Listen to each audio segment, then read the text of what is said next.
I don't know about you, but there are some things that make me want to go, hmm. In particular, I wonder why is it that the only black female archetypes that we know about is the black Jezebel or the black mammy? Indeed. That's insulting. In fact, archetypes are human patterns of behavior that recur in dreams, myths, rituals, and literature. So, why is it that, in fact, the archetypes that we know about for women are not so nice either? For example, what about the wicked stepmother? Or how about the old hag or the crone? But I know that there are other archetypes that are a little more friendly to women. There is the archetype of the goddess. But for me, and I don't know about you, when I think about a goddess, I think about a white woman with blonde hair and blue eyes, and not the blonde hair that I have. So when I started, for many years, I have been studying all kinds of archetypes. I've studied Joseph Campbell's heroes. I've studied Carol Pearson's archetypes that we live by. But none of them ever really talk about any kind of recurring experiences that are similar to Africans. And that bothered me.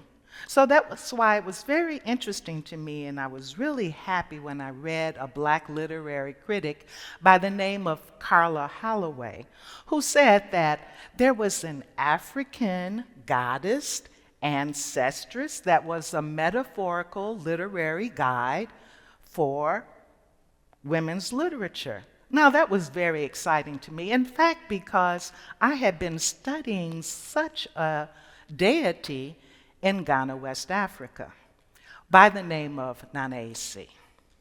Now, Nana Esi was a Fanti woman, and she was born in the early part of the 19th century, and she helped to found and establish the Akua Shrine in Late, Ghana. After dying in childbirth, however, she was deified. And she has been worshipped throughout Ghana and amongst the Akan people in particular for many years. She is similar to the Yoruba deity of Yemanja. Now, they both were mother figures, but Nana Esi is actually sacred to pregnant women. She's consulted when there is domestic upheaval. She helps barren women conceive, and she's also what we call an Ochime. Now, an Ochime is a linguist, basically a spokesperson for those who cannot speak for themselves. In this instance, she's actually the Ochime for the deities at the particular shrine. Now, these characteristics of Nana Esi are very important, particularly when we use feminist studies to look at women's literature. Let's take, for example, Zora Neale Hurston, who claims that a black woman's only defense and method of survival was dependent on her tongue. That is, the law was in her mouth. Well, certainly as Ochime and as a spokesperson for the deities, Nana Esi's law was in her mouth.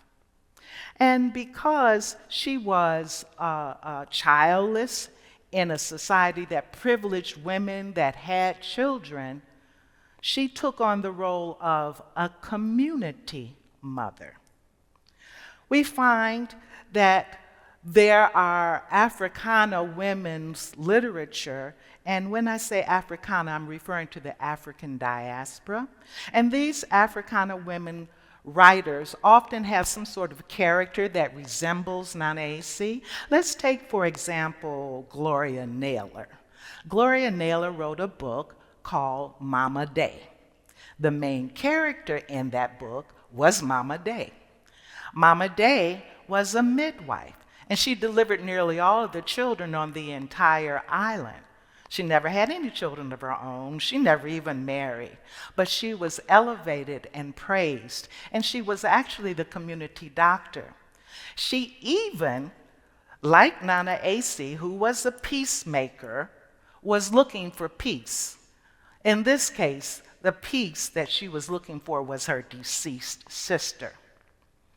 Now, not only over the years have I discovered that Nana Esi was an archetype for Africana women's literature, but she also was a model for everyday women. That is, women who took on the roles of leadership through social activism. I've actually dubbed that the Nana Esi community mother archetype. Over the years, you will find that community mothering is not a new phenomenon. In fact, as early as the 1850s, we find wherever there were vibrant Black communities, that there were also women who took on the roles of leadership through social activism. Certainly, these were the women of Nana Esi's community mother. Let me give you an example. You see, Frances Harper, whose name you may recognize, had women's clubs, and the founding ethic of these women's clubs was community mothering. That is, they took on and accepted the responsibility of caring for children, regardless of whether they were biologically related or not. That is, then, that the Nana Esi community mother archetype takes on responsibility. Now, in my studies, I found that the Nana Esi community mother archetype exists right here in Phoenix, Arizona. Take, for example, Ms. Betty Fairfax, who was an educator in the Phoenix Unified High School District.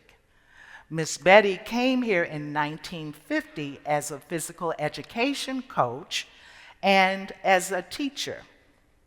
Well, she moved from one school and went to Central High School, where she became a counselor, much to the chagrin of most of the teachers and all of the parents.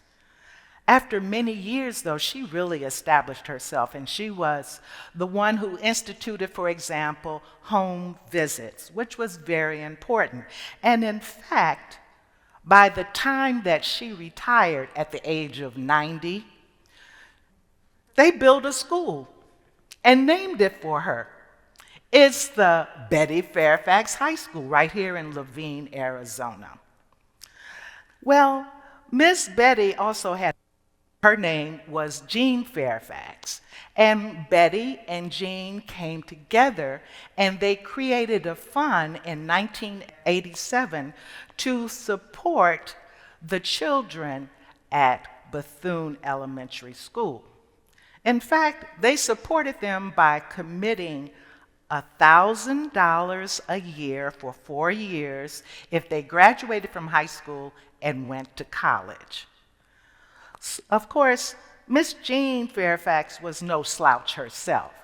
She had been the field secretary for the NAACP in the 1960s. She was largely the one who was responsible for desegregation in towns in Virginia as well as Mississippi.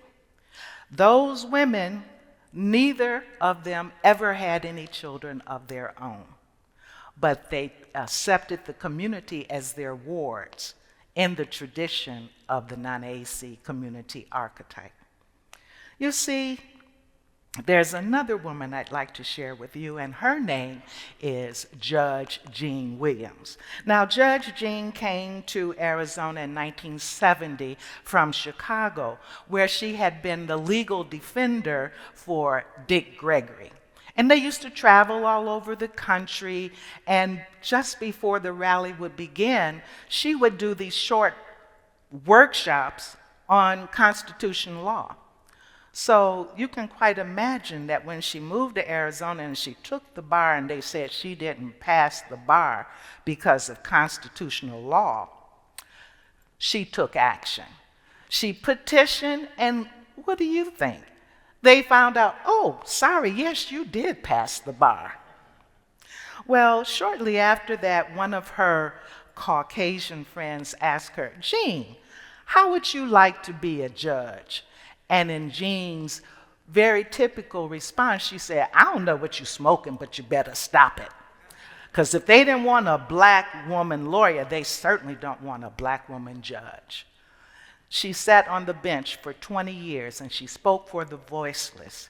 And she was a community mother, although she never had any children of her own. And the last one that I would like to share with you is Miss Fatima Halim. Now, Miss Halim has her own children. She has biological children, but she has helped and supported far more young and old people, not just women, throughout the years. In fact, she came here from Harlem, New York, at the encouragement of the Honorable Elijah Muhammad of the Nation of Islam. And he encouraged folks to come to Arizona in order to create a nation here in Arizona. But when her family came, she realized that there were any kind of cultural institutions that she was accustomed to, but she didn't just rest on her laurels. She created her own. She created the first rites of passage here in Phoenix, Arizona, and more than 30 years ago.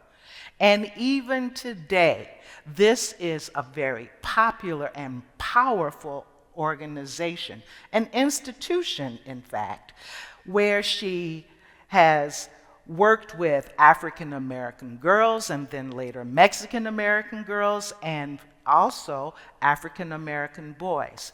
This institution prepares young people to be the leaders in their communities and even globally. As if that wasn't enough, she also joined with ASU Gamage to create a program for incarcerated women at the Estrella Mountain Jail.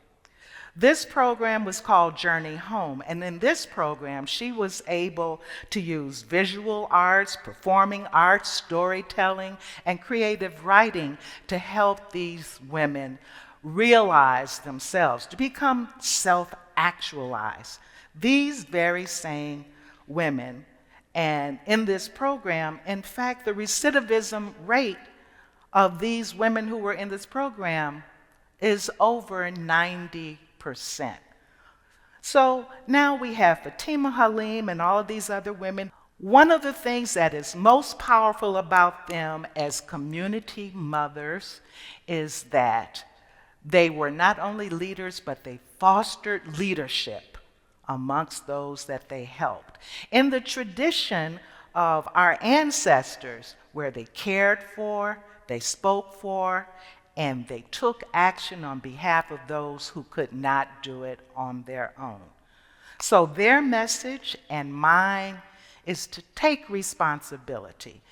Be who you want to be and who you want your community to be. And by that, you will be a Black woman rising. Thank you.